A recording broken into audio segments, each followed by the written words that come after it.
إن الحمد لله وحده والصلاة والسلام على من لا نبي بعده أما بعد فأعوذ بالله من الشيطان الرجيم ولا تهنوا ولا تحزنوا وأنتم الأعلون إن كنتم مؤمنين وقال الله تعالى في آية أخرى واعتصموا بحبل الله جميعا ولا تفرقوا وقال النبي صلى الله عليه وسلم إنما الإمام جنة يقاتل من ورائه ويتقى به صدق الله العظيم وصدق رسوله الكريم ونحن على ذلك لمن الشاهدين والشاكرين والحمد لله رب العالمين। আপনারা সবাই ভালো আছেন তো? আল্লাহ তাআলা আমাদের সবাইকে এবং উম্মতে মুসলিমাকে ভালো রাখুন। আজ বর্তমান সময় 2025 সাল, একবিংশ শতাব্দী চলছে। বর্তমান সময়ে মুসলিম উম্মাহের গভীর সংকট কাল অতিক্রম করছে। একদিকে রয়েছে আধ্যাত্মিক অবক্ষয়, অন্যদিকে রয়েছে রাজনৈতিক, অর্থনৈতিক এবং মানসিক দাসত্বের গ্রাস আমাদেরকে করে করে খাচ্ছে। পুরা পৃথিবীতে মুসলিম উম্মাহ আজকে এমন কিছু ক্রাইসিস এবং সংকটের মধ্যে নিবদ্ধ হয়েছে যা গত ১৫০০ বছর ইতিহাসে এমন ক্রাইসিস, এমন সংকট কখনো আসেনি। আপনি যদি ইতিহাস পড়ে দেখেন, মুসলমানদের উপর বিভিন্ন সময় বিভিন্ন সংকট এসেছে। কখনো সামরিক সংকট এসেছে, কখনো অর্থনৈতিক সংকট এসেছে, কখনো জনবলের সংকট ছিল। কিন্তু বিংশ শতাব্দী থেকে শুরু হওয়া যে সংকট, যেটা একবিংশ শতাব্দী পর্যন্ত চলমান রয়েছে, এই সংকট পুরা পৃথিবীর ইতিহাসে, উম্মতে মুসলিমের ইতিহাসে সবচেয়ে ভয়ঙ্কর, সবচেয়ে দীর্ঘমেয়াদী এবং সবচেয়ে মারাত্মক একটি সংকট। এই সংকটের সাথে বিগত হওয়া কোনো সংকটের তুলনা হয় না। পূর্বের ইতিহাসে সবচেয়ে বড় সংকট একটি ছিল, আপনারা জানেন অনেকেই, তাতারি ফিতনা। চেঙ্গিস খান থেকে শুরু হওয়া যে ফিতনা, হালাকু খানের মাধ্যম দিয়ে পুরা মুসলিম উম্মার উপর এক তুফান বয়ে গিয়েছিল। উম্মার ইতিহাস, ঐতিহ্য, শান সৈকত এবং তাদের যত ধরনের অর্জন ছিল সবগুলোকে তারা ধূলিসাৎ করে বাগদাদের সেই ফোরাত এবং টাইগ্রিস নদীকে তারা লাল করে দিয়েছিল এবং কলমের কালিতে সেগুলো কালো হয়ে গিয়েছিল। এটা ছিল মুসলিম উম্মার জন্য একটি ভয়ঙ্কর একটি সংকট। কিন্তু আমি বলছি, আজকের যুগের সংকট সে তাতারি ফিতনার চাইতেও কয়েক গুণ বেশি মারাত্মক সংকট। তার কারণটা আমরা গভীরভাবে বোঝার চেষ্টা করব। আমরা খুব গভীরভাবে ঠান্ডা মাথায় আমরা কথাগুলো বোঝার চেষ্টা করবো, খুব কথা সংক্ষেপে বলার চেষ্টা করব, যাতে কথাগুলো আমাদের বুঝে আসে। ব্যাপারগুলো আমাদের আবেগের কারণে, জজবায় এবং উত্তেজিত না হয়ে খুব গভীরভাবে বিষয়গুলো ভাবা উচিত, যে সংকটগুলো কেন আসছে এবং সংকটগুলো থেকে আমরা আমাদের মুসলিম উম্মাহ কিভাবে এখান থেকে আমরা উদ্ধার পাবো, কিভাবে সংকট থেকে উত্তরণ ঘটবে। এই ব্যাপারগুলো নিয়ে আমি অনেক চিন্তা করেছি। আসলে সংকট নিয়ে অনেক বক্তব্য আছে, অনেক লেখালেখি আছে, নানা রকম বক্তব্য আছে। কিন্তু মৌলিকভাবে আপনি যদি শাখাগত বিষয়গুলো বাদ দেন, শাখাগত হিসাব ধরলে আপনার সংকটের ব্যাপারগুলো প্রায় শতাধিক পার হয়ে যায়। কিন্তু মৌলিকভাবে আপনি যদি মূল জায়গায় হাত দেন, তাহলে সংকটের মূলে আছে 5টি জিনিস। আমি আজকে সংক্ষিপ্ত বক্তব্যে 5টি জিনিস নিয়ে আমি ইনশাআল্লাহ আলোকপাত করার চেষ্টা করব, ইনশাআল্লাহুল আজিজ। প্রথম সংকট হচ্ছে ঈমান এবং আকীদার সংকট। ঈমান এবং আকীদার সংকট কথাটি অত্যন্ত সহজ সরল এবং অত্যন্ত আমাদের কাছে পরিচিত শব্দ, কিন্তু এটার গভীরে রয়েছে কিছু মর্ম কথা, এটা গভীরে রয়েছে কিছু গুঁড়ো কথা, যে কথাগুলো আজকে আমাদের বুঝতে হবে। ঈমান আকীদার সংকট বলতে কি বোঝায়? ঈমান আকীদার সংকট বলতে এটা নয় যে মুসলিম উম্মাহ আমাদের আমল থেকে সরে গিয়েছি, আমরা আজ নামাজ পড়ি না, আজ আমরা রোজা রাখি না, আজ আমরা ইসলামী বিধিবিধান মেনে চলতে পারি না। এইটা কিন্তু ঈমানের মূল সংকট নয়। এমন অনেক সাহাবী ছিলেন, যে সকল সাহাবী তারা ফরজ ইবাদত ছাড়া অন্য কোনো ইবাদত করেননি। এমন অনেক সাহাবী ছিলেন যারা জীবনে কোনো আমল করার সুযোগ পাননি, শুধুমাত্র দ্বীন এবং ইসলাম গ্রহণ করে তারা শহীদ হয়ে গিয়েছেন। এমন অনেক সাহাবী ছিলেন যারা তাহাজ্জুদ পড়তেন না, যারা ইশরাক পড়তেন না, যারা আওয়াবিন পড়তেন না, যারা মাসে 3 দিন রোজা রাখতেন না, কিন্তু তারা জান্নাতে প্রথম প্রবেশকারী হবেন। এই জন্য ব্যাপারটা বুঝতে হবে যে আমাদের ইসলাম এবং ইমান এবং আকীদার যে সংকট, এই সংকটের জায়গাটা কোথায়? এই সংকটে আমি দুইটা জায়গা বলবো। একটি জায়গা হচ্ছে ইমানের জায়গা, আর একটি হল ইমানের সাথে সাংঘর্ষিক কিছু জায়গা।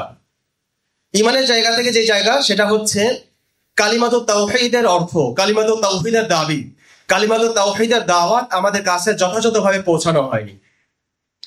কালিমাতুত তাওহীদ যেটা আল্লাহ তাআলা সকল নবীকে, সকল রাসূলকে সাল্লাল্লাহু আলাইহি আজমাইন তাদেরকে যেই বার্তা দিয়ে, তাদেরকে যে দাওয়া দিয়ে উম্মার কাছে প্রেরণ করেছিলেন, সেই দাওয়া, সেই বার্তা আমাদের কাছে যথাযথ পৌঁছাচ্ছে না। এটা হলো একটা আমাদের মুসলিম উম্মার সংকটের মূল কারণ। সে দাওয়াটা কি ছিল?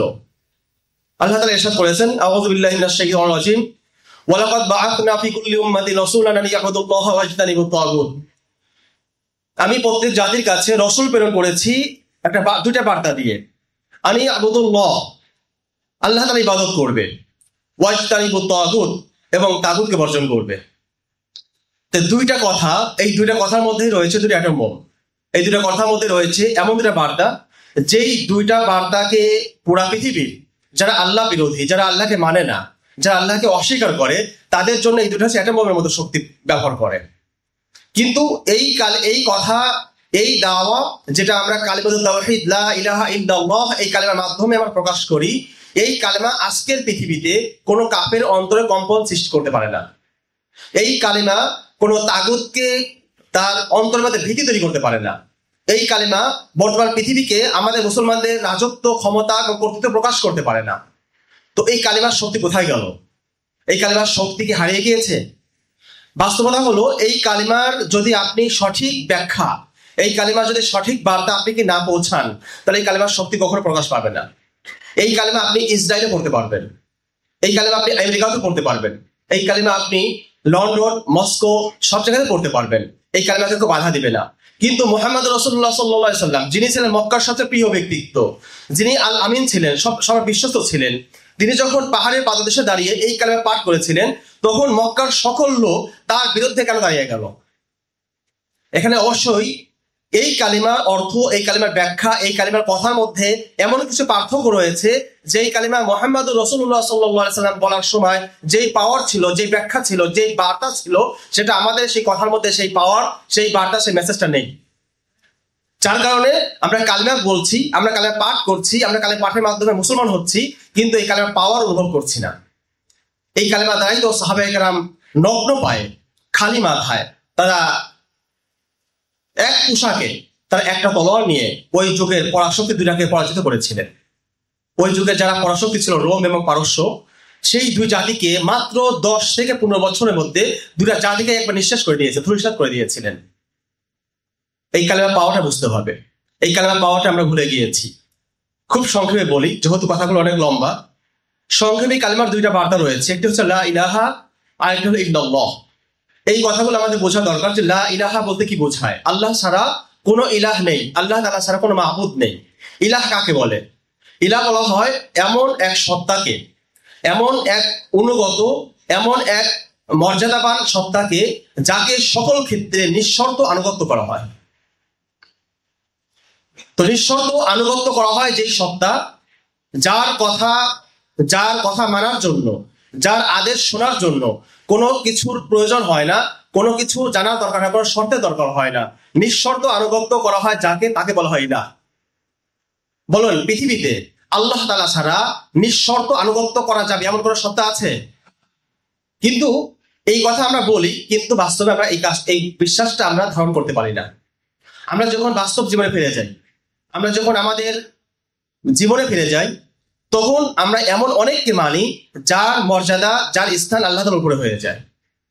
আল্লাহ তাআলার বিধান, আল্লাহ তাআলার আদেশ, আল্লাহ তাআলার বার্তা, আল্লাহ তাআলার মেসেজ যখন আমার সামনে আসে, বিপরীতে যখন কোনো তাগুতের বার্তা আসে, যখন আমার কোনো বসের বার্তা আসে, আমি যার অধীনে চাকুরি করি, তার কোনো আমার আদেশ আছে, তখন ওই আদেশটা আমার কাছে আল্লাহ তাআলার আদেশের চাইতে দামি হয়ে যায়।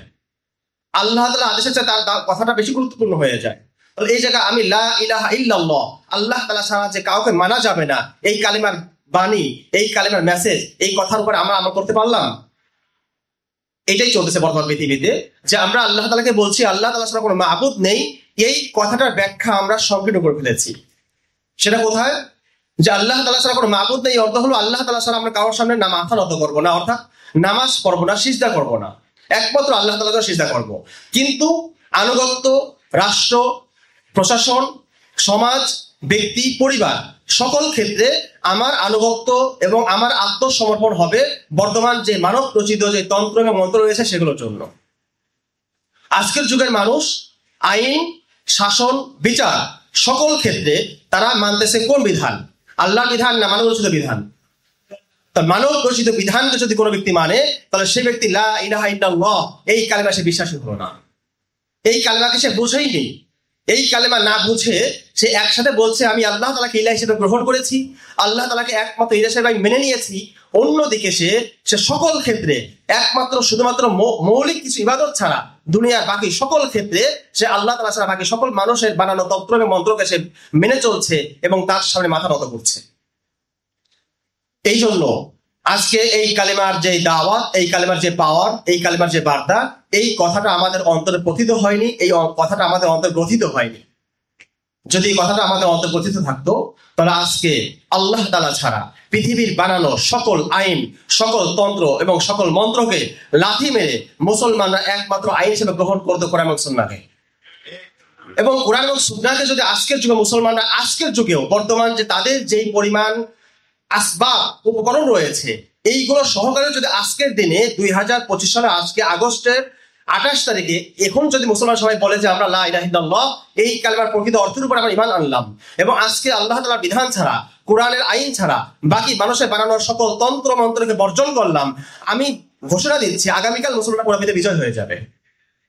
তার প্রমাণ দেখেন, আল্লাহ তাআলা ইরশাদ করেছেন আউযু বিল্লাহি মিনাশ শাইতানির রাজিম ওয়ালা তাহিনু ওয়ালা তাহজানু ওয়া আনতুম লা আলাউনা ইন কুনতুম মুমিনিন।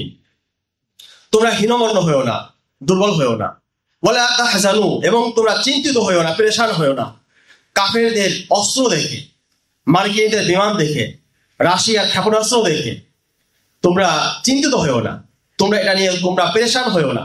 আমেরিকার নানা রকম বিমান আছে, F-35 আছে, তাদের F-22 আছে, F-16 আছে, রাশিয়ার সুখোই 35 আছে, সুখোই 57 আছে। এইগুলো দেখে মুসলমানদের কোনো ভয় পাওয়ার কোনো কারণ নেই।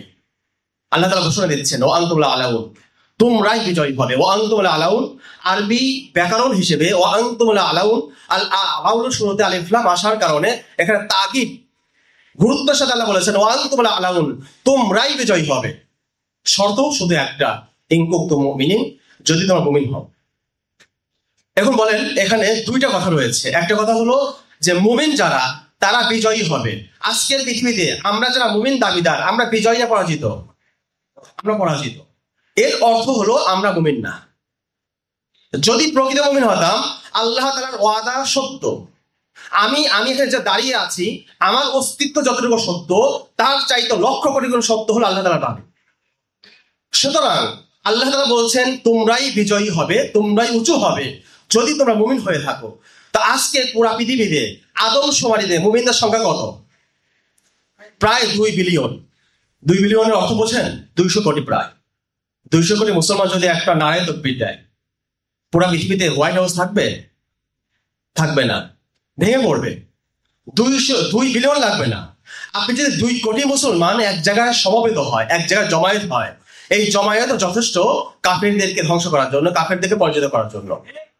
বদরে কতজন ছিল? 313 জন। মুদারযুদ্ধে কতজন ছিল? 3000। বিপরীতে কাফের কত ছিল? প্রায় 2 লক্ষ। এত বিশাল ব্যবধান, এত অসম ব্যবধান থাকা সত্ত্বেও আল্লাহ তাআলা মুসলমানদের কখনো লাঞ্ছিত করেননি, কখনো পরাজিত করেননি। কিন্তু আজকের যুগে 200 কোটি মুসলমান, 2 বিলিয়ন মুসলমান, আজকের যুগে পৃথিবীতে 7 থেকে 8 বিলিয়ন মানুষের মধ্যে প্রায় 1/4 বেশি, 1/4 বেশি মানুষ মুমিন দাবিদার হওয়া সত্ত্বেও আমরা বিজয়ী হচ্ছি না। এই কথার অর্থ কি আল্লাহর কোরআন মিথ্যা, নাকি আমরা মুমিন দাবিদার মিথ্যা? আমরা মুমিন দাবি এই কথাতে আমরা মিথ্যাবাদী, আমরা প্রকৃত অর্থে মুমিন হতে পারিনি। যদি প্রকৃত অর্থে মুমিন হতাম তাহলে অবশ্যই আজকে আমরা বিজয়ী হতাম। আজকে আমাদের হাতে মুসলমানদের কর্তৃত্ব থাকতো, আজকে মুসলমানদের হাতে নেতৃত্ব থাকতো, আজকে মুসলমানদের হাতে পুরা পৃথিবীর শাসন ক্ষমতা থাকতো। এই জন্য আমাদের প্রথম পয়েন্ট, ঈমান আমাদের নেই, বা ঈমান থাকলেও নিভু যেই ইমানের দ্বারা আমি নিজে মুক্তি পাবো কিনা, আমি নিজে চলতে পারবো কিনা সন্দিহান আমরা। এই ইমান দ্বারা পুরা পৃথিবী এবং পুরা উম্মাকে মুক্তি দেওয়া, পুরা পৃথিবীকে জাগ্রত করা, পুরা পৃথিবীতে বিজয়ী হওয়া সহজ হবে না। এই জন্য আমাদের প্রথম পয়েন্ট ইমানকে ঠিক করানো। ইমান ঠিক করার জন্য দুইটা কথা বলছি। এক নম্বর হলো একমাত্র আল্লাহ তাআলাকে ইলাহ হিসেবে গ্রহণ করা। একমাত্র ইলাহ হিসেবে গ্রহণ করার অর্থ কি শুধু নামাজ আল্লাহ তাআলার জন্য পড়া, নাকি সকল ক্ষেত্রে আল্লাহ তাআলাকে মান্য করা এবং সকল ক্ষেত্রে আল্লাহ তাআলা বিধানের সামনে আত্মসমর্পণ করা? সকল ক্ষেত্রে। এই কথা মনে রাখতে হবে। আমি একটি কথা বলে রাখি, দিন এবং ধর্ম দুইটা ভিন্ন জিনিস। এই কথা আমাদের মুসলিম ভাইদের মধ্যে অনেকের মধ্যে এই বিভ্রান্তি রয়েছে। দিন এর তর্জমা অনেকে ধর্ম করে থাকে। দিন আর ধর্ম কিন্তু এক জিনিস নয়। দিন এমন একটা আরবি শব্দ যে শব্দগুলো বাংলা নেই। কিছু শব্দ আরবিতে আছে যে শব্দগুলো কোনো বাংলা হয় না, যে শব্দগুলো বাংলা তর্জমা দিয়ে আপনি আরবির মর্ম, আরবির গভীরতা এটা কখন বোঝাতে পারবেন না। তো দিন আরবিতে এমন একটা শব্দ যে শব্দের ব্যাখ্যা করতে পৃথিবীর কোনো ভাষা অক্ষম, কোনো ভাষা দিনের ব্যাখ্যা করতে পারবে না। সহজে যদি বোঝাতে চাই আমি, দিন বলতে এক কথা যদি বোঝাতে চাই আমি, এক কথা বলতে পারেন দিন অর্থ হলো একটি পরিপূর্ণ জীবন ব্যবস্থা। আর ধর্ম কাকে বলে? ধর্ম হলো মানুষের জীবনের ব্যস্ততার মাঝে মধ্যে সাপ্তাহিক, মাসিক অথবা বাৎসরিক কিছু নির্দিষ্ট সময়ের জন্য যে কিছু আচার কালচার, তাদের বানানো কিছু ধর্মীয় কিছু আচার এবং কালচার রয়েছে, এই আচার এবং কালচার পালন করাকে বলা হয় ধর্ম। যেমন দেখেন, হিন্দু, খ্রিস্টান, ইহুদি, বৌদ্ধ, এই ধরনের যত বাতিল ধর্ম রয়েছে, সকল ধর্মে তাদের যেই ধর্ম আছে, ধর্ম পালন কি তাদের সকল ক্ষেত্রে নাকি নির্দিষ্ট কিছু সময়ের জন্য? নির্দিষ্ট সময়ের জন্য। কিন্তু আল্লাহ তাআলা আমাদের যে দিন দিয়েছেন, এই দিন কি নির্দিষ্ট সময়ের জন্য নাকি সারা জীবন সর্বক্ষেত্রে? সুতরাং আমাদের ইসলামকে ধর্ম হিসেবে যদি আমরা গ্রহণ করি তাহলে আমরা ভুল করব। তাহলে আমাদের এই দিন আমাদেরকে মুক্তি দিতে পারবে না। আমাদের দিনকে গ্রহণ করতে হবে কি হিসেবে? পরিপূর্ণ জীবন ব্যবস্থা হিসাবে। যেই দিন হলো আমাদের জন্য পরিপূর্ণ জীবন ব্যবস্থা। আমাদের ব্যক্তি জীবন থেকে শুরু করে পারিবারিক জীবন, আমাদের সামাজিক জীবন, রাষ্ট্রীয় জীবন এবং আন্তর্জাতিক ক্ষেত্র, সকল জায়গায় এই দিন, এই ইসলাম আমাদের জন্য একমাত্র গাইড, একমাত্র আমাদের পথ নির্দেশিকা। এই বিশ্বাস যদি মুসলমানরা লালন করে, এই বিশ্বাস যদি মুমিনরা ধারণ করে, তাহলে তাদের ইমানের ধাপে, ইমানের সিঁড়িতে তারা এক ধাপ এগিয়ে যাবে। 2 নম্বর পয়েন্ট, তাগুতকে বর্জন করা, যেটা হলো সবচেয়ে কঠিন কাজ এবং যেটা হলো বর্তমান সময়ে ভুলে যাওয়া একটি আকীদা।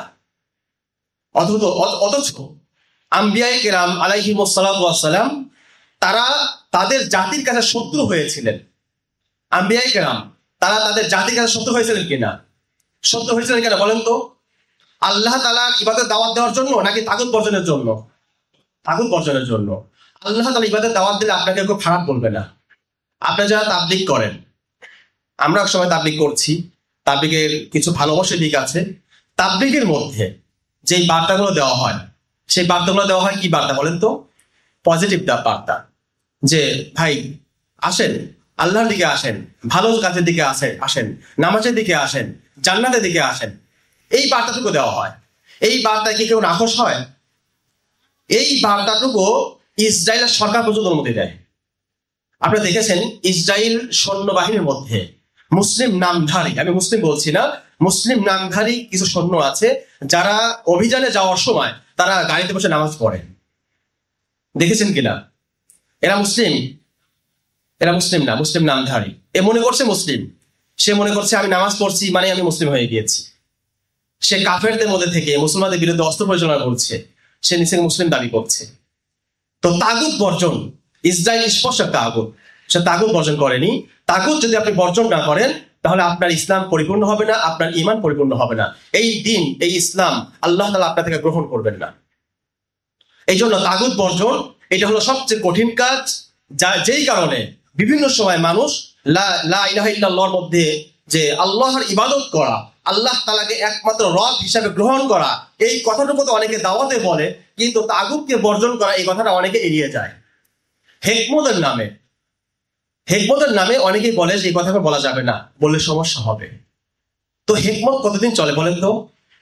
গত 100 বছর ধরে মুসলিম খেলাফা, উসমানী খেলাফা সর্বশেষ খেলাফা ছিল 1924 সালের 3রা মার্চ, যেদিন কামাল আতাতুর্কের মাধ্যমে মুসলিম খেলাফাকে বিলুপ্ত ঘোষণা করা হয়।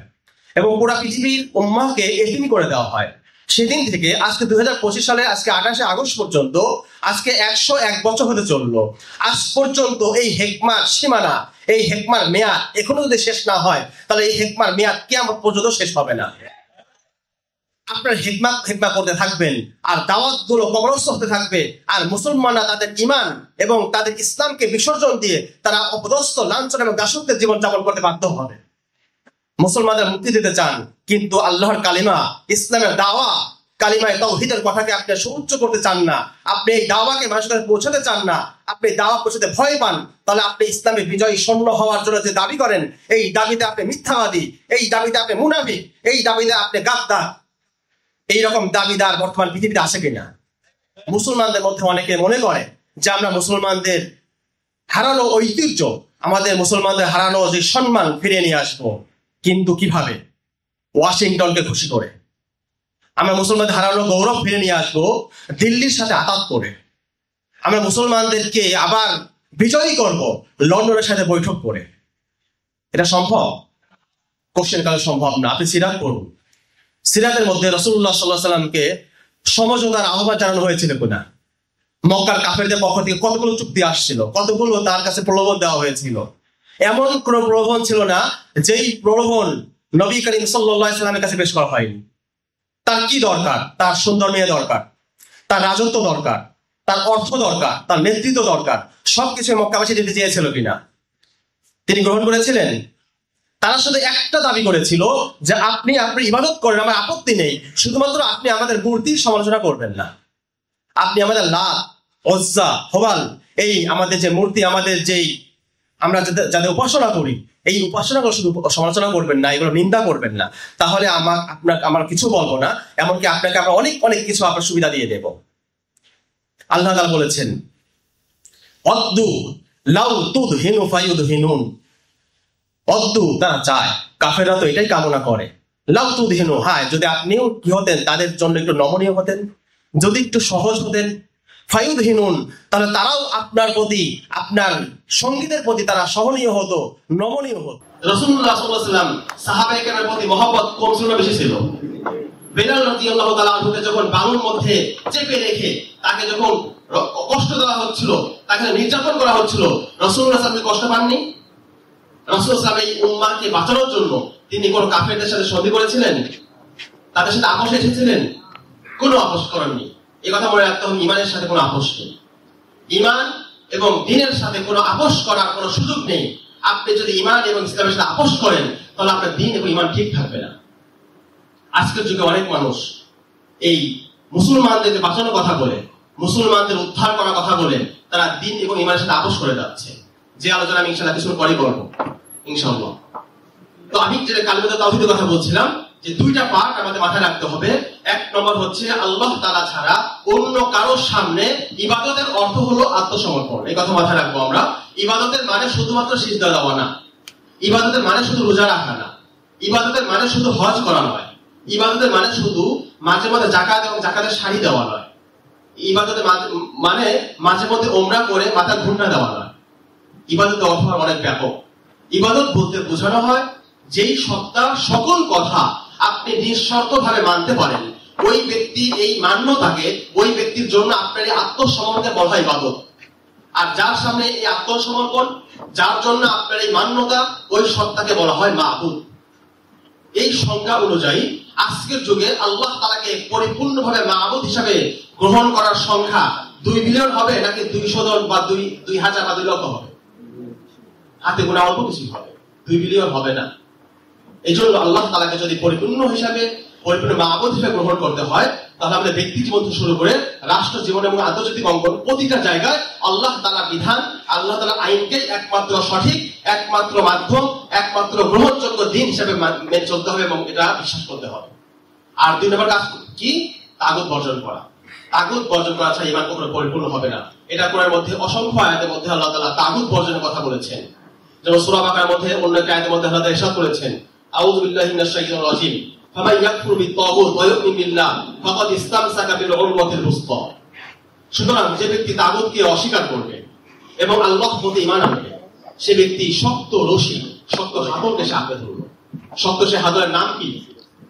ইসলাম। ইসলামকে আঁকড়ে ধরার জন্য আল্লাহ তাআলা শর্ত দিয়েছেন কয়টা? দুইটা শর্ত দিয়েছেন। প্রথম শর্ত কিন্তু তাগুতকে বর্জন করা। প্রথম শর্ত কিন্তু ঈমান আনা না।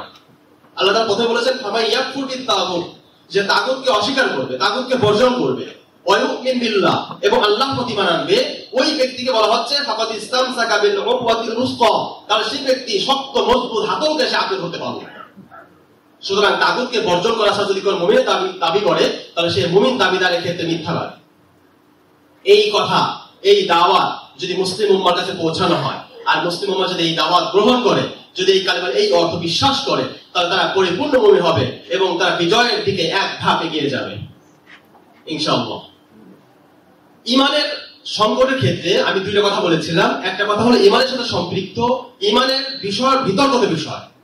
আরেকটা হলো ঈমানের সাথে সাংঘর্ষিক কিছু বিষয় আছে, যে বিষয়গুলো বর্জন না করলে, যে বিষয়গুলো প্রত্যাখ্যান না করলে, যে বিষয়গুলো থেকে বিরত না থাকলে আপনার ঈমান ক্ষতিগ্রস্ত হবে, আপনার ঈমান নষ্ট হয়ে যাবে। সেটার নাম কি? সেটার নাম হচ্ছে আধুনিক জাহেলিয়াত এবং রিদ্দাহ। আজকের যুগে মুরতাদ হওয়ার জন্য আল্লাহ তাআলাকে অস্বীকার করা দরকার হয় না। আল্লাহ তাআলাকে অস্বীকার করতে মুরতাদ হয়েছে এর সংখ্যা কতজন? মুফতি আব্দুল্লাহ মাসুদ নামে একজন লোকের নাম শোনা যায় মাঝে মধ্যে। আরো দুইজন নাম শুনেছি যারা স্বঘোষিত নাস্তিক, যারা সরাসরি আল্লাহ তাআলাকে অস্বীকার করেছে, যারা কোরআনকে অবমাননা করে, বাজে বাজে মন্তব্য করে। এরা দেশে নাই, সম্ভবত বিদেশে চলে গেছে হয়তো। তো এই ধরনের সংখ্যা কিন্তু খুব কম, কিন্তু অঘোষিত মুরতাদের সংখ্যা আজকের যুগে আপনি হাতে গুনতে পারবেন না। আজকের যুগে অঘোষিত যারা মুরতাদ হয়ে গেছে কিন্তু আপনি জানেন না, আদম সময়তে মুসলিম, কিন্তু আল্লাহ তাআলার খাতায় সে মুসলিম নয়, সে মুরতাদ হয়েছে, এর সংখ্যা আজকে অগণিত। এই কথাটা আমার কথা না। এক সময় শেষ জামানায় এইরকম দলে দলে সকাল বিকাল মানুষ মুমিন থেকে কাফের হয়ে থাকে। এই কথা স্বয়ং নবী করিম সাল্লাল্লাহু আলাইহি ওয়াসাল্লাম এরশাদ করেছেন। সহিহ মুসলিমের একটি হাদিসের মধ্যে এরশাদ হয়েছে, রাসূলুল্লাহ সাল্লাল্লাহু আলাইহি ওয়াসাল্লাম বলেছেন, ফাতিরু ফিতানান কাতিতা আইলাইল মুসলিম ইসবিহু রাজুলু ফিহি মুমিনান ওয়া ইউমসি কাফিরান ওয়া ইউমসি মুমিনান ওয়া ইসবিহু কাফিরান ইয়াবিউ দীনাহু বিআরাদ মিনাদ দুনিয়া। তোমরা তুমি অন্ধকারাচ্ছন্ন রাত আসার পূর্বেই তোমরা আমলের দিকে ধাবিত হও, তোমরা আমল ঈমানকে পরিশুদ্ধ করে নাও, কেননা এমন এক সময় আসতে যাচ্ছে ইউসবিহু রাজুলু ফিহি মুমিনান, যখন মানুষ সকালে মুমিন থাকবে, ওয়া ইউমসি কাফিরান, বিকালে কাফের হয়ে যাবে। ওয়া ইউমসি মুমিনান, বিকেলে মুমিন থাকবে, ওয়া ইউসবিহু কাফিরান, সকাল হতে না হতেই কাফের হয়ে যাবে। সকাল বিকাল মুমিন থেকে কাফের হওয়ার যে পাল্লা, যেই ধারাবাহিকতা, যেই ফরজ চালু হবে, সেটা শুরু হয়ে গিয়েছে। এটা আপনারা বুঝতেছেন না। দাজ্জাল ফিতনা অলরেডি এসে গেছে। দাজ্জাল কিন্তু আসবে সবার শেষে। আপনি দাজ্জাল হাদিসগুলো যদি পড়ে থাকেন দেখবেন, দাজ্জাল বের হবে অত্যন্ত রাগান্বিত অবস্থায়। সে যখন দেখবে তার প্ল্যান, তার পরিকল্পনা ব্যর্থ হচ্ছে, তার পরিকল্পনা মাঝে মধ্যে কিছু প্রকৃত মুমিনরা আটকে দিচ্ছে, মাঝে মধ্যে তার প্ল্যান গুলো মাঝে মধ্যে বাধাগ্রস্ত হচ্ছে, এক পর্যায়ে সে রাগান্বিত হয়েছে বের হয়ে আসবে। দাজ্জালের ফিতনা অলরেডি শুরু হয়ে গিয়েছে। দাজ্জালের ফিতনার এইটা হলো একটা ধাপ, রিদ্দার পথ, মুরতাদ হয়ে যাওয়ার পথ মুসলমানদের সামনে অবারিতভাবে খুলে গিয়েছে। তসবির দানার ন্যায় রিদ্দার দরজাগুলো খুলে গিয়েছে এবং আমাদের সামনে চতুর্দিকে রিদ্দার পথ খোলা। রিদ্দা হওয়া কি এত সহজ? খুব সহজ। আসলে আমরা সাহাবায়ে কেরাম রাদিয়াল্লাহু আনহুমের মতো ঈমানদার না, এজন্য আমরা মুরতাদ হওয়াটাকে খুব মনে করি খুব কঠিন কাজ। আপনি সাহাবায়ে কেরামের ইতিহাস দেখেন, আপনারা তো সিরাত পড়েছেন, সাহাবায়ে কেরামের ইতিহাস পড়েছেন। রাসূলুল্লাহ সাল্লাল্লাহু আলাইহি ওয়াসাল্লামের যখন ওফাত হয়, রাসূলুল্লাহ যখন দুনিয়া থেকে তিনি বিদায় গ্রহণ করেন, বিদায় গ্রহণ করার পর ওই সময় পুরা আরবের মধ্যে একটা ফিতনা হয়েছে। সেটার নাম কি কেউ বলতে পারবেন? রিদ্দা ফিতনা। রিদ্দা ফিতনা হচ্ছে মুরতাদ হয়ে যাওয়া ফিতনা। অর্থাৎ ওই সময় যারা নতুন মুসলমান ছিল, যারা কিছুটা সম্পদের লোভে হোক অথবা মুসলমানদের তাদের কর্তৃত্ব ক্ষমতা চলে আসার কারণে হোক, বিভিন্ন কারণে কিছু লোক মুসলমান হয়েছিল। এরা বেশিরভাগ ছিল বেদুইন। তো এরা যখন রাসূলের ওফাত হয়ে গেল, তখন তারা বলল এখন তো মুহাম্মদ নেই, সুতরাং এখন আমাদের ইসলাম মানা দরকার নেই। একদল লোক মুরতাদ হয়ে গেল। আরেক দল লোক তারা বলল যে না, আমরা মুসলমান হওয়া থেকে বের হব না, তবে আমরা যাকাত দিতে পারবো না, এটা আমাদের জন্য খুব কঠিন কাজ, সম্পদের লোভ মানুষের কিন্তু অনেক বেশি, ওয়া ইন্নাহু লিহুব্বিল খায়রি লাশাদীদ। মানুষ সম্পদের লোভ, সম্পদের ভালোবাসা এই ব্যাপারে অনেক কঠোর। তো যাকাতের ব্যাপারে একদল লোক বললো যে ইসলামের সবকিছু মানে কিন্তু যাকাত দেব না। তৃতীয় একদল লোক বললো যে যাকাত দেব, তবে আবু বকরকে দেব না। যাকাত দেব হলো রাসূলকে দিতাম, রাসূল যেহেতু নাই, সুতরাং যাকাত আমরা ব্যক্তিগতভাবে দিতে পারবো। তখন আবু বকর রাদিয়াল্লাহু তাআলা পুরো উম্মতের মধ্যে থেকে দাঁড়িয়ে গেলেন। তিনি বললেন যে এরা সব মুরতাদ, এদের বিরুদ্ধে যুদ্ধ করাটা ফরজ হয়ে গিয়েছে, আমি এদের বিরুদ্ধে যুদ্ধ ঘোষণা করলাম। সাহাবে কেরাম সবাই আবু বকরের বিরুদ্ধে, সকল সাহাবী। যাও আপনি কি বলেন? ওমর ইবনে খাত্তাব রাদিয়াল্লাহু তাআলা আনহু, যিনি কাফেরদের প্রতি সবচেয়ে কঠোর, তিনি বলে বসলেন যে আবু বকর আপনি কি বলছেন? অথচ রাসূলুল্লাহ সাল্লাল্লাহু আলাইহি ওয়াসাল্লাম একটি সহিহ হাদিস তিনি বললেন যে উমিরতু আন উকাতিলান নাস হাত্তা ইয়াশহাদু আল্লা ইলাহা ইল্লাল্লাহ। আমাকে আদেশ করা হয়েছে মানুষের বিরুদ্ধে যুদ্ধ করার জন্য যতক্ষণ না তারা এই সাক্ষ্য দেয় যে আল্লাহ তাআলা ছাড়া কোনো ইলাহ নেই এবং মুহাম্মদ সাল্লাল্লাহু আলাইহি ওয়াসাল্লাম আল্লাহর রাসূল। তো এই সকল লোকেরা তো এই কালেমা পাঠ করেছে, তাহলে এই সকল লোকের বিরুদ্ধে আপনি কিভাবে যুদ্ধ ঘোষণা করলেন? কিন্তু আবু বকর রাদিয়াল্লাহু আনহু বললেন যে না, এরা নামাজ এবং যাকাতের মাঝে তারা পার্থক্য তৈরি করেছে। তারা নামাজকে ফরজ স্বীকার করে কিন্তু যাকাতকে ফরজ বলতেছে না। তারা যাকাত দেওয়া খলিফার কাছে দেওয়াটা ফরজ, তারা এই বিধানকে অস্বীকার করতেছে। ওয়াল্লাহি লা উকাতিলান্নাল্লাযীনা ইউফাররিকুনা বাইনা সলাতি ওয়াজ যাকাত। আল্লাহর কসম, আমি ওই সকল লোকদের বিরুদ্ধে যুদ্ধ ঘোষণা করছি যারা নামাজ এবং যাকাতের মাঝে পার্থক্য তৈরি করে, যারা নামাজকে ফরজ মনে করে কিন্তু যাকাতকে ফরজ মনে করে না, তাদের বিরুদ্ধে আমি যুদ্ধ ঘোষণা করছি।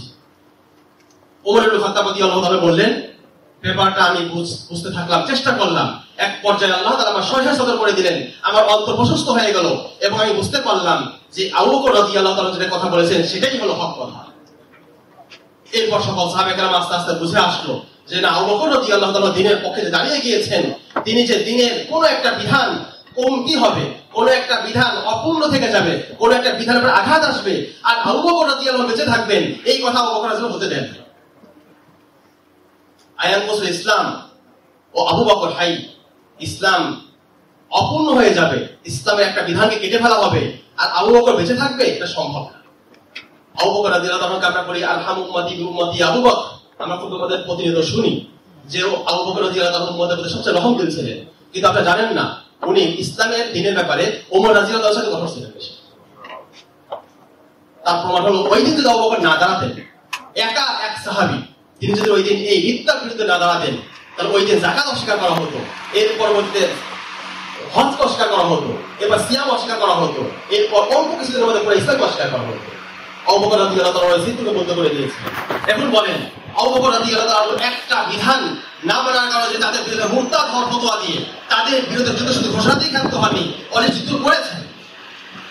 আজকের যুগে মুসলমান দাবিরা অসংখ্য সেকুলার মুসলিম রয়েছে, যারা নামাজ রোজাকে স্বীকার করলেও আল্লাহর বিধানকে অস্বীকার করে, যারা পার্লামেন্ট, সংসদ এবং আইন বিচার ব্যবস্থার ক্ষেত্রে মনে করে যে এখানে আল্লাহ তাআলার কোনো বিধান চলবে না, এখানে চলবে হলো লন্ডনের বিধান, এখানে চলবে ব্রিটিশদের আইন, এখানে চলবে মানবতন্ত্র আইন এবং এখানে চলবে গণতন্ত্রের আইন। তারা যদি ইসলামের পুরা অর্ধেক বিধান, অর্ধেকের বেশি বিধানকে অস্বীকার করে, তাহলে এক বিধানকে অস্বীকার করে যদি মুরতাদ হয়ে যায়, তাহলে অধিকাংশ বিধানকে অস্বীকার করে তারা মুরতাদ না, তারা মুসলিম থাকবে। এই কথাগুলো আজকে আমাদের সমাজে বলা হয়। আবু বকর রাদিয়াল্লাহু তাআলা কথা বলছিলেন, তখন তাকে কেউ খারিজ করে। আবু বকর রাদিয়াল্লাহু তাআলা কথা যখন দিয়েছিলেন, তাকে এই কথা তো বলেননি যে আপনি মুসলমানদেরকে কাফের করা বলছেন, আপনি মুসলমানদেরকে মুরতাদ করার অধিকার আপনাকে কেউ দেয়নি, এই কথা তো বলেন। তো শুধু যাকাত অস্বীকার করা, আবু বকর রাদিয়াল্লাহু তাআলা এই কথা বলেছিলেন, যদি যাকাত না, যদি রাসূলুল্লাহ সাল্লাল্লাহু আলাইহি ওয়াসাল্লামের কাছে যেইভাবে তারা উট, গরু, ছাগলের যাকাত দিত রশি সহকারে, যদি তার রশি দিতে লাউ ইয়ামনাউনি আন নিকালিন, যদি যেই রশিটা সহকারে যাকাতের পশু টেনে নিয়ে আসতো, এই রশি দিতে অস্বীকার করে, তবুও তাদের বিরুদ্ধে আমি যুদ্ধ করব। এটা ছিল আবু বকরের ঈমান। সুতরাং ইসলামের একটা বিধানের সামান্য অংশকে যদি অস্বীকার করার কারণে যদি না রিদ্দাত ফিতনা হয়ে থাকে, মুরতাদদের বিরুদ্ধে যুদ্ধ ঘোষণা হয়ে থাকে, আজকের যুগে এই ধরনের অসংখ্য মুসলমান দাবিদার রয়েছে, তারা ইসলামের অসংখ্য বিধানকে অস্বীকার করে, ইসলামের অসংখ্য বিধানকে বর্বর মনে করে, ইসলামের অসংখ্য বিধানকে সেখানে মনে করে, ইসলামের অসংখ্য বিধানকে হাসি এবং ঠাট্টা মশকরা করে। তাহলে এদের অবস্থা কি হয়ে পড়ে? এবং আমরা মনে করি, আমাদের অনেক মুসলমানরা মনে করে যে শুধুমাত্র মসজিদ এবং মাদ্রাসা এবং আমাদের সিনেমার মধ্যে ইসলামের কথা বলা যাবে, কিন্তু রাষ্ট্র ব্যবস্থা ইসলামের কোনো কথা বলার অধিকার আমাদের দেওয়া হবে। এই কথা কোনো মুসলমান বলতে পারবে? এটা বলার কোনো অধিকার তাদেরকে দেওয়া হয়। সুতরাং যদি আপনি ইসলাম ঈমান যদি পরিপূর্ণ করতে চান, ইসলামকে বিশুদ্ধ করতে চান, তাহলে অবশ্যই আপনাকে আল্লাহর প্রতি ঈমান আনার পাশাপাশি তাগুতকে বর্জন করতে হবে। পাশাপাশি আজকের যুগের মানবতন্ত্র রচিত যতগুলো কুফরি তন্ত্র রয়েছে, গণতন্ত্র, সমাজতন্ত্র, জাতীয়তাবাদ, সেকুলারিজম, মডার্নিজম, ফেমিনিজম, এই ধরনের যতগুলো গোমরাহী এবং কুফরি মতবাদ রয়েছে, সকল মতবাদকে পরিপূর্ণভাবে বর্জন করে, কবরস্থ করে আমাদের অন্তরকে পরিষ্কার ও পরিচ্ছন্ন করতে হবে। যদি অন্তরকে পরিচ্ছন্ন করতে না পারেন, আপনি যতই কালিমা কথা বলেন, আপনি যতই 70,000 কালিমা কথা বলেন, আমাদের নানি দাদিরা আমার সঙ্গে কথা বলতো যে 70,000 কালিমা পাঠ করলে নাকি তাকে আর জাহান্নামে আগুন স্পর্শ করবে না। আপনি 70,000 কেন, আপনি 70 কোটি বার কালিমা পাঠ করলেও আপনার কোনো লাভ নেই। একবার কালিমা পাঠ করেন, শুধুমাত্র অন্তরকে বিশুদ্ধ করেন, অন্তরকে বিশুদ্ধ করে একবার শুধু কালিমা পাঠ করেন, এই কালিমা আপনাকে জান্নাতে প্রথম জায়গায় নিয়ে যাবে। আর যদি আপনি অন্তর বিশুদ্ধ না করেন, এই সকল কুফরি তন্ত্র যদি বর্জন না করেন, এই সকল পচা আধুনিক জাহিলিয়াতকে যদি আপনি ত্যাগ না করতে পারেন, তাহলে আপনি এই কালিমা যতই পালন করেন না কেন, এই কালিমা আপনাকে আলো দিবে না, এই কালিমা আপনাকে মুক্তি দিবে না, এই কালিমা আপনাকে জান্নাত দিতে পারবে। এটা হচ্ছে কালিমা ঈমানের সংকটের কথা বলছি। লম্বা কথা, আমার সময় পাশে সেদিকে চলে আসছে প্রায়, আমি খুব সংক্ষেপ শিরোনামগুলো বলে যাচ্ছি। 2 নম্বর সংকট। 2 নম্বর সংকট হচ্ছে ঐক্য সংকট। ঐক্য বলতে কাকে বোঝায়? ঐক্য বলতে এই কথা বোঝাচ্ছি না যে 200 কোটি মুসলমান আজকে একসাথে মিলিত হয়ে একটা ঐক্য ঘোষণা দিবে, এটা না। ঐক্যর ব্যাপারটা হচ্ছে ঈমানের ভিত্তিতে, ইসলামের ভিত্তিতে, দ্বীনের ভিত্তিতে মৌলিক বিষয়ে ঐক্যবদ্ধ হওয়া। সেই ব্যাপারে কাদের বিরুদ্ধে হবে? মুসলমানদের বিরুদ্ধে? কাদের বিরুদ্ধে? কাফেরদের বিরুদ্ধে। এই কথা মনে রাখতে হবে। আমাদের কমন এনিমি হলো কে? কুফার। কাফের হচ্ছে আমাদের প্রধান শত্রু। ইয়া আইয়ুহাল্লাযীনা আমানু লা তাত্তাখিযু ইয়াহুদা ওয়া নাসারা আউলিয়া, যে মুমিনরা তোমরা ইহুদি এবং নাসারাদেরকে তোমরা বন্ধু হিসেবে গ্রহণ করো না। তো ইহুদি নাসারা এটা হচ্ছে আমাদের কমন এনিমি, কমন শত্রু। সুতরাং আজকের যুগে মুসলমানদের মধ্যে যে সকল অনৈক্য রয়েছে, মাযহাবগত ইখতিলাফ রয়েছে, আছে কিনা? আমাদের দলীয় মতভেদ আছে কিনা? রাজনৈতিক মতভেদ আছে কিনা? যারা আমাদের আলেমরা, আমাদের যারা ইসলামপন্থী, যারা ইসলামী রাজনীতি দাবি করেন, তারা কিন্তু এই ইসলামী রাজনীতির দাবির মধ্যে থেকেও তারা প্রায় 22 থেকে 24টা ভাগে বিভক্ত। এরা কিভাবে ইসলামী বিজয় অর্জন করে? এমনি এদের সংখ্যা শতকরা 1% না। এদের মধ্যে আবার 22 থেকে 24টা ভাগ, এদের মধ্যেও আবার কয়েকটা ভাগ আছে বিতর্কত ভাবে। এগুলো বিতর্কত অবস্থা তৈরি হয় না। এইভাবে কখনো ইসলাম বিজয় সম্ভব না। ইসলাম বিজয়ের জন্য আপনাকে তাওহীদের দিকে আসতে হবে। আপনি যদি প্রকৃত তাওহীদ লালন করেন, বিশ্বাস করেন, আপনার মুমিন ভাইদের প্রতি আপনার রহম আসবে, আপনার তার ভুলগুলোর প্রতি আপনার দরদ আসবে, তাকে সংশোধনের প্রতি আপনার মনোনয়ন তৈরি হবে, এবং তাকে কোনো ধরনের কষ্ট দেওয়া, তাকে নিয়ে কোনো হাসি ঠাট্টা করা, তার বিরুদ্ধে কোনো ধরনের গালিগালাজ এবং সমালোচনা করা, এগুলো অটোমেটিক আপনার দেশে চলে যাবে যদি আপনি তাওহীদের ভিত্তিতে আপনার ঐক্য এবং আপনার ঐক্যের পথে আসে। এই জন্য ঐক্যের জন্য আপনার মেইন জরুরি হচ্ছে তাওহীদের ভিত্তিতে ঐক্য হওয়া, এবং এই ঐক্যটা হবে কাফেরদের বিরুদ্ধে। কোন মুমিনের বিরুদ্ধে, কোন মুসলমানদের দলের বিরুদ্ধে কোন সময় আমাদের শক্তি, আমাদের কলম, আমাদের জবান এবং আমাদের হাত যেন ব্যবহার না হয়। এই বিষয়ে আমরা সবাই একমত থাকবো ইনশাআল্লাহ। মুসলমানদের বিরুদ্ধে আমাদের হাত যেন কখনো না হয়, যথাসম্ভব। সালাউদ্দিন আইয়ুবী রাহিমাহুল্লাহ তিনি মুসলমানদের বিরুদ্ধে যুদ্ধ না করার অনেক চেষ্টা করেছেন, বাধ্য হয়ে মাঝে মধ্যে তিনি যুদ্ধে জড়িয়েছেন, এবং এটার জন্য বাইতুল মাকদিস বিজয় হতে তার অনেক সময় লেগেছিল। তো মাঝে মাঝে দরকার হবে, খুব প্রয়োজন। কিন্তু আমাদের মেইন আকীদা, আমাদের মূল আকীদা থাকবে যে মুসলমানদের বিরুদ্ধে আমরা যত সম্ভব কি করবো, আমাদের হাতকে গুটিয়ে রাখবো, আমাদের জবানকে সংযত রাখবো, এবং আমাদের আচরণ, আমাদের কথাবার্তার জন্য মুসলমানদের বিরুদ্ধে না যায়। আজকে দেখেন পুরা কুফফার জোট আজকে একজোট কিনা? আজকে মুসলমানরা কয়টা বিরুদ্ধে বিভক্ত? 57টা মুসলিম রাষ্ট্র। যদি রাষ্ট্র ইসলামিক কনসেপ্ট না, এটা জাতীয়তাবাদের একটা লক্ষণ। তো আজকে 57টা ভাগে মুসলমানদের ভাগ করে দেওয়া হয়েছে, এবং আমাদের আবেগ, বিবেক এবং আমাদের যে সকল ভালোবাসা 57টা ভাগে বিভক্ত করে দেওয়া হয়েছে। আর এখানে জন্য আমাদের অন্তর কাঁদে, মাঝে মধ্যে কাঁদে, যখন আমরা কিছু শুনি, দেখি, তখন একটু কাঁদে, কিন্তু এরপর আমি ভুলে যাই, কারণ তারা তো আমার ভাই না, তারা তো আমার বোন না, তারা তো আমার আত্মীয় না, তারা হলো পরদেশী মুসলিম। এই বিশ্বাস তৈরি করেছে জাতীয়তাবাদ। জাতীয়তাবাদের জাহিলিয়াত দেশে আমাদের কাছে আল ওয়ালা বাড়ার আকীদা নষ্ট করে দিয়েছে, যার কারণে আরাকানে মুসলমানের জন্য এক ধরনের আমার আবেগ, বাংলাদেশের মুসলমানের জন্য আরেক ধরনের আবেগ। এই আবেগের পার্থক্য তৈরি করেছে আমাদের জাতীয়তাবাদ। এই জন্য মুসলমানদের মধ্যে যে এই যে তাফরিক, এই যে বিচ্ছেদ, এই যে বিভাজন, এই বিভাজনের কারণে মুসলমানরা আজকে সামরিকভাবে যত শক্তিশালী হোক না কেন, মুসলমানরা আজকে বিজয় হওয়ার সুযোগ নেই। তুরস্কের সামরিক শক্তি কিন্তু অনেক। আজকে বিশ্ব পাওয়ার র্যাঙ্কিং এর অবস্থা সম্ভবত 8 নম্বরে আছে। আপনার আশ্চর্য হবে, পুরো পৃথিবীতে তুরস্কের অবস্থা সম্ভবত 8 নম্বর। পাকিস্তান 11-12 নম্বরে আছে, ইরান আছে, মিশর আছে। এরা অনেক পাওয়ারফুল, কিন্তু সম্ভব এরা জীবনেও বর্তমান পদ্ধতিতে, বর্তমান সিস্টেমে আমেরিকা তো দূরে থাক, এক গ্রিসের বিরুদ্ধে পারেনি। আপনি গত 10 বছর ইতিহাস দেখেন, এক গ্রিসের বিরুদ্ধে তুরস্ক পারতেছে না, সম্ভব না। কেন? যে কথা বলছিলাম যে কুফফার বিশ্ব সবাই ঐক্যবদ্ধ। কুফফারদের বর্তমানে যেটা বড় জোট আছে, একটা জোট হচ্ছে ইউরোপীয় জোট। ইউরোপের রাষ্ট্রে তাদের মধ্যে এক দেশ থেকে এক দেশে যাওয়ার জন্য কোনো ভিসা লাগে না, এটা জানেন আপনারা? তারা কিন্তু একজন, তাদের মধ্যে ভৌগোলিক কারণে তারা সীমানা নির্ভর করেছে ঠিক, কিন্তু তারা নিজেদের মধ্যে একটা ইউনিটি তৈরি করেছে, তারা একটা ঐক্যবদ্ধ তৈরি করেছে যে তারা যদিও বাহ্যতে তারা ভিন্ন ভিন্ন দেশ, কিন্তু তারা সবাই একজন। তাদের আরেকটা জোট আছে, সে জোটের নাম বলতে পারবেন কেউ? ন্যাটো জোট। এটা হচ্ছে পৃথিবীর মধ্যে সবচেয়ে ভয়ঙ্কর, সবচেয়ে মারাত্মক এবং মুসলমানদের জন্য সবচেয়ে ক্ষতিকর এবং সবচেয়ে আমাদের জন্য যে চ্যালেঞ্জ, আমাদের বিরুদ্ধে চ্যালেঞ্জ আসবে, যেটা আসতেছে বা বর্তমানে আসতেছে, এটা হচ্ছে ন্যাটো জোট। এই ন্যাটো জোট আজকে আমেরিকার নেতৃত্বে পুরা ইউরোপীয় এবং এদিকে অস্ট্রেলিয়া, জাপান, এদিকে দক্ষিণ কোরিয়া, এগুলোকে সাথে রেখে তারা বেশ কিছু জোট করেছে। এই জোটগুলোর মাধ্যমে পুরা মুসলিমদের বিরুদ্ধে তারা যে ওয়ার অন টেরর এবং সন্ত্রাসের বিরুদ্ধে যুদ্ধ ঘোষণা দিয়েছে। এই সন্ত্রাসবাদ বলতে কি বোঝানো জানেন আপনারা? একবারে পিওর ইসলাম। সন্ত্রাসবাদ এটা তার উদ্দেশ্য, ওদের বক্তব্যে, ওদের বেশ কিছু রাজনৈতিক নেতাদের বক্তব্যে ক্লিয়ারলি মেসেজ আছে যে ওরা সন্ত্রাসবাদ বলতে ওরা ইসলাম বুঝিয়েছে। তো কাফেররা কিন্তু ইসলামের বিরুদ্ধে ঐক্য তৈরি করে, তার ন্যাটো তৈরি করে, ইউরোপিয়ান ইউনিয়ন তৈরি করে তার মুসলমানদের বিরুদ্ধে তাহলে লড়ে যাচ্ছে। আর মুসলমানদের মধ্যে আমাদের 57 রাষ্ট্র দূরে থাক, আমাদের বাংলাদেশও দূরে থাক, বাংলাদেশে ইসলামপন্থীদের মধ্যেও হাজারো ভাগ। এই ভাগের মাধ্যমে আপনি কখনো বিজয় আশা করতে পারেন না। এই বিজয়ের আমাদের সূচনা, আমাদের বীজ রোপণ করতে হবে একেবারে ইমানের জায়গা থেকে, আমাদের তাওহীদের জায়গা থেকে। তাওহীদের জায়গাটা আমরা ক্লিয়ার করি, এই বীজ আস্তে আস্তে অঙ্কুরিত হয়ে যাবে, এটাকে আস্তে আস্তে গাছ চারা বড় হবে। এই গাছের মাধ্যমে একদিন ইনশাআল্লাহ বিজয় অর্জন হবে।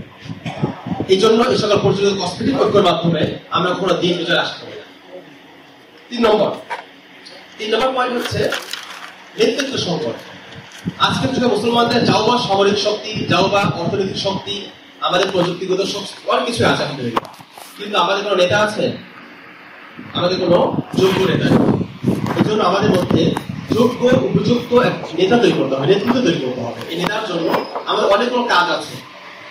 নেতৃত্ব কিভাবে তৈরি করতে হয় রাসূল সাল্লাল্লাহু আলাইহি ওয়াসাল্লাম পড়েন, এই প্রত্যেকটা পয়েন্টের পরে আলাদা আলোচনা দাবি রাখে, প্রত্যেকটা পয়েন্টে প্রায় 1 ঘন্টা আলোচনা দাবি রাখে। আমি শুধু শিরোনামগুলো বলে যাচ্ছি, যত সময় পাই। নেতৃত্বের সংকট, এই নেতৃত্ব তৈরি করতে কিভাবে?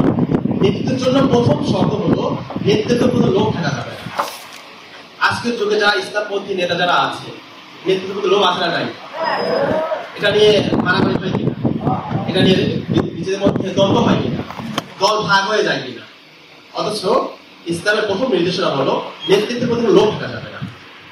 কিন্তু আমরা ইসলামের এই প্রথম যে শর্ত, এই শর্তটাকে আমরা নষ্ট করে দিয়েছি। আমরা ইসলামের নেতা হওয়ার জন্য আমরা ইসলাম এই নেতা দিয়ে আমরা অনেক কিছু করতে চাচ্ছি। এটা নেতা হবে না, এটা দ্বারা ইসলাম কখনো বিজয় হবে না। যে নেতৃত্বের জন্য লোকহীন, আপনার কোনো লোক থাকতে পারবে না। আপনার আমানতদারিতা, আপনার সততা, এগুলো থাকবে। পাশাপাশি দূরদর্শিতা, আপনি যদি দূরদর্শী না হন, আপনি আবেগী হন। মানুষ আবেগী অনেক ভাই আছে, আবেগের থেকে অনেক কিছু করে ফেলে। আসলে আবেগ দিয়ে আজকের যুগে কিছু করতে পারবেন না। এটা খুবই তিক্ত বাস্তবতা। আপনারা হয়তো নাকশ হতে পারেন, কিন্তু আবেগের দ্বারা আজকের পৃথিবীতে কিচ্ছু সম্ভব। এটা আমাদের মাথার মধ্যে খুব ভালোভাবে সেট করে নিতে হবে যে আবেগকে বিসর্জন দিয়ে, আবেগকে বাদ রেখে বাস্তবতার আলোকে আজকে পৃথিবীতে বর্তমানে কি চলতেছে, আজকে বর্তমানে কি চাচ্ছে, এই চাওয়াটাকে বাস্তব চিন্তা দিয়ে, বাস্তব মেধা দিয়ে উদ্ভাবন করে সেই অনুযায়ী যদি আপনি নেতৃত্ব তৈরি করতে না পারেন, তাহলে আপনার নেতা এরকম হাজার হাজার আসবে আর যাবে, কিন্তু আপনাদের কোনো পরিবর্তন হবে না। এই জন্য সঠিক নেতৃত্ব জায়গা তৈরি করতে হবে। 4 নম্বর সংকট হচ্ছে সামরিক সংকট। সামরিক সংকটটা কি? সামরিক সংকটটা অনেক লম্বা আলোচনা। সামরিক সংকটের অর্থ এটা না যে আমাদের অস্ত্র নেই। মুসলিম বিশ্বের এখন অনেক অস্ত্র আছে। আমি গুরুত্বপূর্ণ কথা বলছি না, এই এছাড়া মুসলিম বিশ্বের অনেকের কাছে অনেক ধরনের অস্ত্র এবং তাদের প্রযুক্তি, তাদের অনেক ধরনের কোম্পানি আছে। তো সামরিক সংকট বলতে মেইন যে প্রবলেম সেটা হচ্ছে মানসিকভাবে আমরা অলরেডি পরাজিত হয়ে আছি। আমরা আমেরিকাকে অজেয় মনে করি, অপরাজয় মনে করি। আমরা মনে করি যে আমেরিকাকে হারানো সম্ভব না। আমরা মনে করি যে ইসরায়েলকে হারানো সম্ভব না। আমরা মনে করি রাশিয়াকে হারানো সম্ভব না। এই যে একটা পরাজিত মানসিকতা, এটাই আমাদের সামরিক ক্ষেত্রে মানে প্রথম পরাজয়। এটা সামরিক ক্ষেত্রে প্রথম ব্যর্থতা।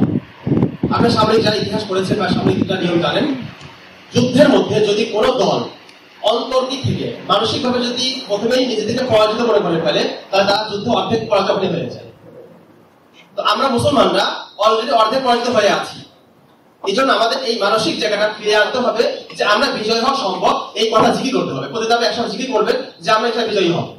এটা জিকির করা জরুরি আমাদের। এই কথা ফিরে আনতে হবে, আমাদের মাথায় সেট করতে হবে। এটা ফিরে না নিয়ে আসলে আপনি যত অস্ত্র নিয়ে আসেন, আপনি সামনে অস্ত্র নিয়ে আসা ভাবে পারবেন না। তাদের ইতিহাস দেখেন, তাদের ইতিহাসের মধ্যে একজন ব্যক্তিকে যখন তাতারি একজন লোক বললো যে তুমি এখানে দাঁড়াও, আমি আমার হাতে কোনো তলোয়ার নেই, আমি আমার বাসায় গিয়ে তলোয়ার নিয়ে আসবো, তোমাকে এরপর তোমাকে হত্যা করবো। তো ওই লোকটাকে চেয়ারে বসে রাখছে, বাধেও নেই, ওই লোকটা বসে আছে। ওই তাতারি সেই লোকটা তার ঘরে গিয়ে তলোয়ার নিয়ে আসলো, নিয়ে এসে তারপর লোকটাকে গর্দানে নিয়ে নিল। এই লোকটার এতটুকু বোধ ছিল না যে আমি এখন দৌড়ে পালিয়ে যাই। সে এতটা ভীত সন্ত্রস্ত হয়ে গেছে, সে মনে করছে যে আমার আর কিছু করার নাই। তাতারি যখন বলতেছে যে বসে থাকতে হবে, সেটা বসে থাকা আমার জন্য মাস জরুরি, আমার এখানে পালানোর কোনো অপশন নেই।